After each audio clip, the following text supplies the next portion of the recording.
En écrivant Astérix aux Jeux Olympiques avec Olivier Daza, je savais que j'aurais l'envie d'être très impliqué dans le film. J'avais envie de participer à la réalisation du film. Et donc, comme il y avait cette complicité avec Frédéric, je savais qu'il aurait la générosité, enfin j'espérais, qu'il accepterait de co-réaliser ce film avec moi. Et donc, c'est de là qu'on a fait ce pacte de réaliser ce film ensemble. Coupé! C'est beaucoup mieux!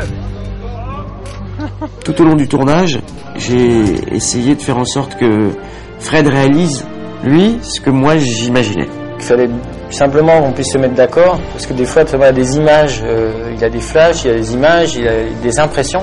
En fait, on travaille par petites touches, évidemment, donc la globalité de l'image qu'il a eu au départ n'est pas forcément visible au moment où on tourne.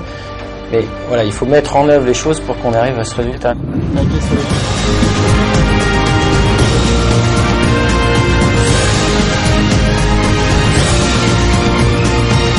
Très vite, on a pensé que ce serait Astérix aux Jeux Olympiques, qui serait certainement le plus cinématographique et qui nous permettrait en plus d'avoir des acteurs européens et tout un panel d'acteurs et une aventure visuelle.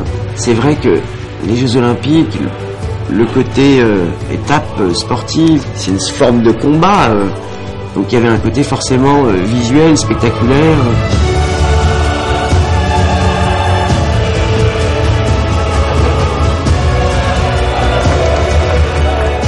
Thomas a une certaine folie qui veut que, en fait, il y a des choses où moi, j'oserais même pas demander, ça lui pose moins de problèmes que moi, en fait, de dire, bah non, mais il faut ça et ça.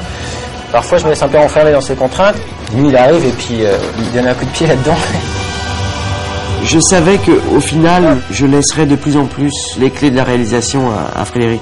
C'est le premier papa de ce film et j'en suis le deuxième.